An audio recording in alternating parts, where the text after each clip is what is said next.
Choosing how to connect with our spirituality is always a challenge. However, today we have more information available to guide us than ever before. Prior to the printing of the Gutenberg Bible in 1450, people had to rely on readings and interpretations given to them from the church.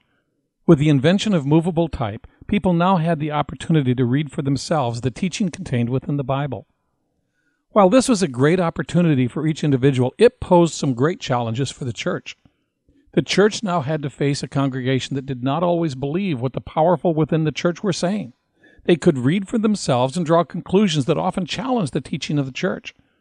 The ability to spread the message of the Word across Europe allowed Martin Luther to begin the Protestant Reformation.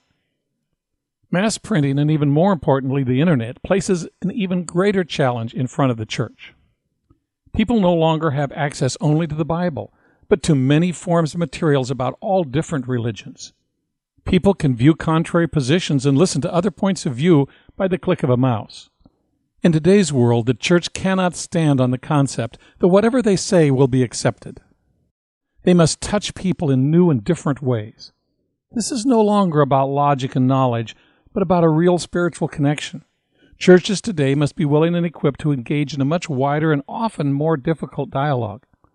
They must not only teach their creeds and processes, they must not just teach the historical context. Rather, today they must be equipped to work with each person to make a spiritual connection and let God finish the work. They must have real faith in a spiritual God that needs no steeples or even hymnals, but only a deep-seated faith in His ability to work among the people. Yesterday's world may have been about building a fancy church and they will come. Today's is different, and tomorrow's will be even more so. The church's purpose must be to facilitate a personal connection with God for each individual. Pastors must go beyond just teaching and have a process that facilitates a spiritual relationship. This must be done on a personal basis, not on mass appeal. God cannot and should not be sold like cornflakes. The church must have the ability to bring God into someone's life through gentle nudges, not through force of law. Concepts of spirituality can no longer be brought with rules and requirements. Spirituality cannot be bought with a 10% tithe. The church must be agile to meet the needs of the individual, rather than being the center of power that invokes processes and procedures. The church must measure its success by how many it brings into a spiritual relationship with God, not on how many members attend the Sunday service. God is more interested in how many have been brought to Him, not how many attended a service for the purpose of attending. Churches must make certain they are not just a social membership organization. They must be an active recruiter for membership in God's church. The church must be willing to go places others won't. In this effort, the church must be concerned with the problems that exist within their own backyard, not just the problems thousands of miles distant. The church today has the opportunity to become the center for individual spiritual growth like never before. Embracing the concept of individual critical thinking to help people identify that seed of delight that God has placed in each person's heart must become the church's primary mission. It is not the church's role to place that seed there. God has already done that. Rather, it is the church's role to help each person release what God has planted inside of them. The church must become a center of study and conversation that helps strengthen spirituality. There is no question that the church has an important role as an instrument of social interaction. We all have the need to be around other people. The church can provide that comfort. However, it is when that social interaction component becomes the most important reason for the church's existence that problems begin. The church must not confuse the role of facilitating spirituality with its role of assisting with social interaction. Facilitating spirituality is a required course. Social interaction is an elective.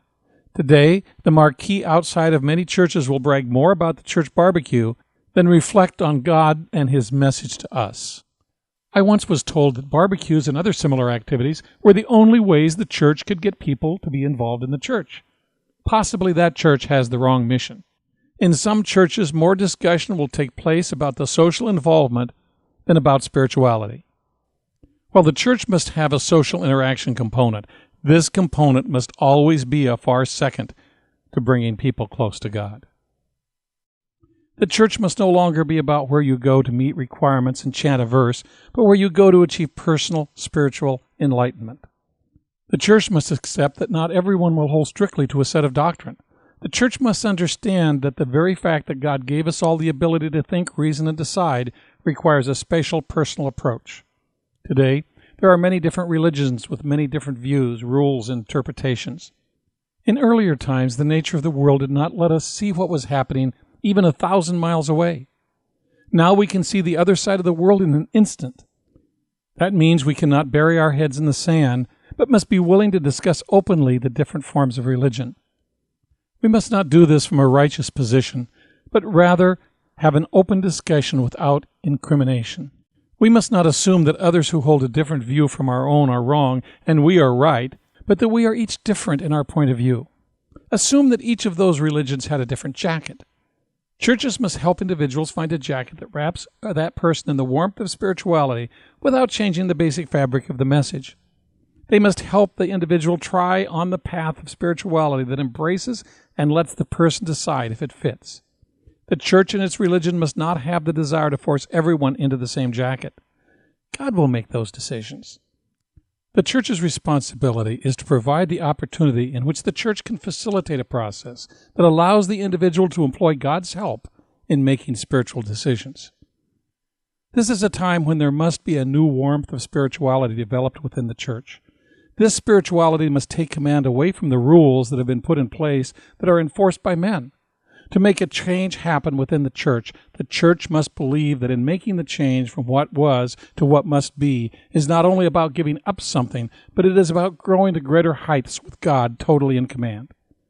The church must be a facilitator and a coordinator for the flow of God's love, not the power broker with God on their side.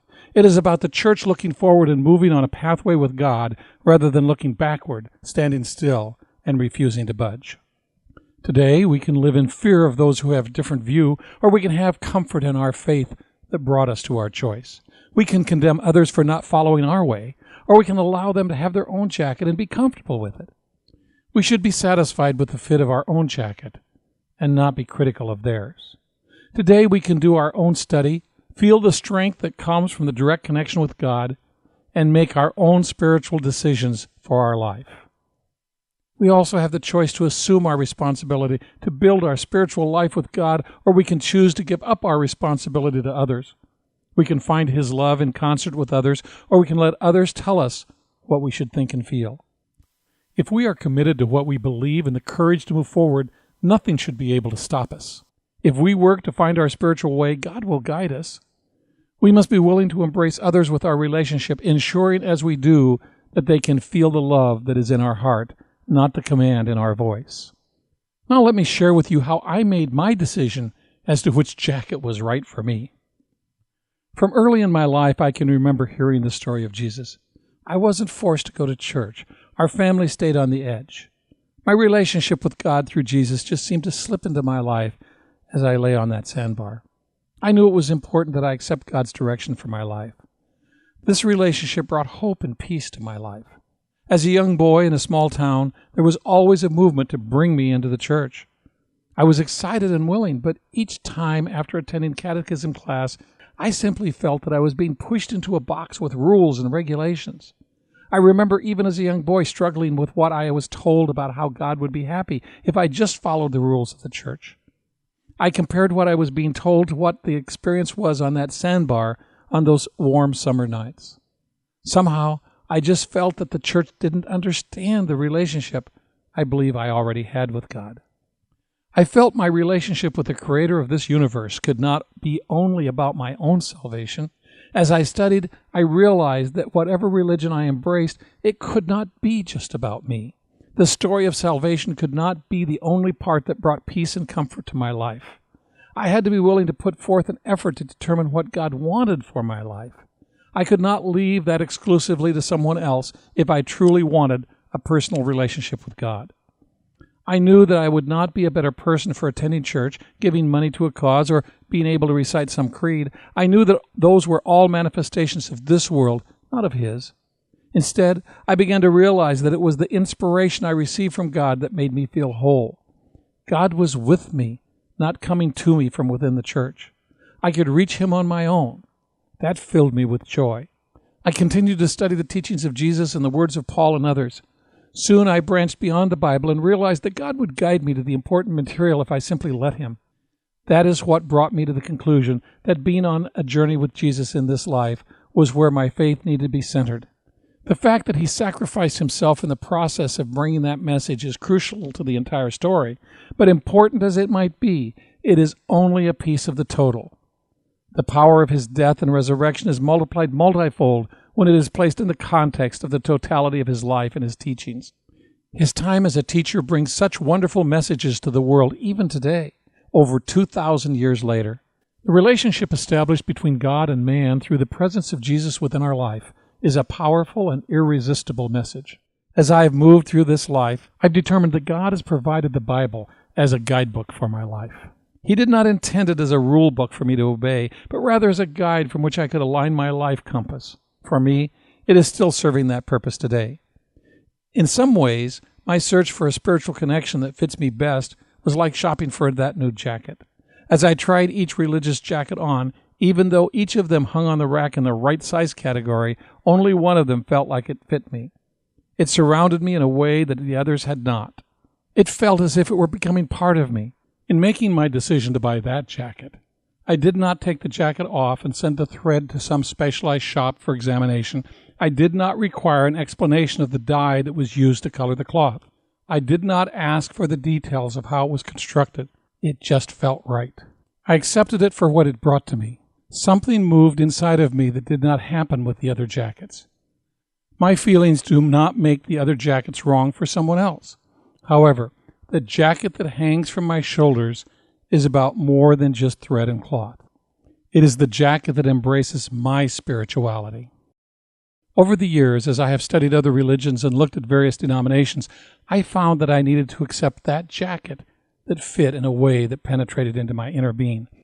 I found that jacket that fit me not through the details of the thread, cloth, or dye, but through the feeling it provided. With this jacket, I sensed something I could not explain. I just knew it was right without knowing all the details. Most importantly, I no longer needed to know all those details. Now, some people buy jackets that do not feel good, but they wear them because others express that they look good in them. The person wearing the jacket embraces the pride of being able to exclaim the name of the designer of that jacket. The same is often true of our relationship with God. We buy the brand that shows well, not the one that fits best. Sometimes we are caught up in telling people about the size of the church or the new building we just built. We brag about the new mission that we have just started. Often in all that pride, we fail to focus on the fit of the jacket. Do not make that mistake as you build a relationship with God. Always make certain that the actions you take are driven by the spiritual connection you have with Him. Make sure you have the right fit before you focus on anything else. I choose to follow this roadmap for my relationship with God and commit to making this journey in life with Jesus. No one imposes it upon me. No one tells me that I must. I choose to accept this journey to attempt to become the spiritual champion I need to be because I want to, because it feels right. Through that effort, I can spiritually exist in this physical world. I choose to listen to God speaking to me through the noise of this world. I choose to commit to this journey and fill the gap between what I know through study and, even more importantly, what I feel through faith. While both knowledge and faith are important, most important is that I feel Him touch me as I move along the pathway I've selected as my spiritual journey in this world. I must feel His tug pulling at me to keep me on course. I choose to write this book because it fits my life. It's one of those gentle tugs I feel pulling at me to keep me on the pathway He has chosen for my life. As I approach each crossroad in this journey with Jesus, I must listen for direction with my heart, not with my ears. I must have no expectation of a booming voice from above, but rather I must connect with the breezes that move deep within my spirit, saying, "The path is the right way. It is the one that I have chosen for you." I also know that I must refrain from casting judgment on those who choose a different pathway. They have chosen the pathway they follow for their own reasons, just as I have chosen mine. Sharing my individual relationship with God is one of the most important aspects of my life. Possibly what I feel inside could help someone else come closer to God. Thus, I produce this material. Each of us must be willing to teach others in the way that God directs us. We must not force others to our path, but help them release what is inside of them so they can move on their own pathway with God. We must place them in God's hands with full faith and expectation that He will lead the way.